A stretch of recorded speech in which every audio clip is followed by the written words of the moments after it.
7 February रोजी पहिल्याच कासा महोत्सवाचा मान्यवरांच्या उपस्थितीत शुभारंभ झाला।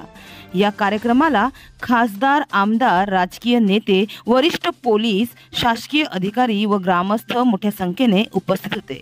7 फेब्रुवारी रोजी पहिल्याच दिवशी पर्यटकांनी या महोत्सवाला मोठ्या संख्येने हजेरी लावली होती। तर 3 दिवसीय चालणाऱ्या या महोत्सवाचा आजचा शेवटचा दिवस आहे। मुंबई अहमदाबाद राष्ट्रीय महामार्गावर असलेल्या कासा येथे यंदा पहिल्यांदाच कासा महोत्सवाचे आयोजन करण्यात आले आहे। स्थानिक आदिवासी समाजाची कलाकृती व संस्कृतीचे दर्शन घडावे, त्यांच्या उत्पादित मालाला बाजारपेठ मिळावी असा उद्देश डोळ्यासमोर ठेवून या महोत्सवाचे आयोजन करण्यात आले आहे।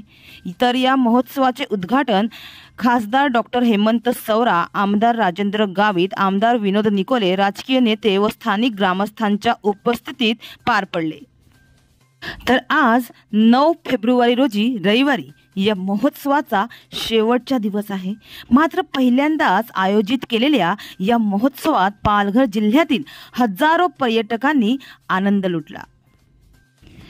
तर पहिल्याच महोत्सवाला पर्यटकांचा मिळालेला प्रचंड प्रतिसाद पाहून आयोजकांनी समाधान व्यक्त केलं आहे। तर ग्रामीण भागातील कला व संस्कृतीचे दर्शन बाह्य जगाला होण्यासाठी असे महोत्सव होणं गरजेचं आहे।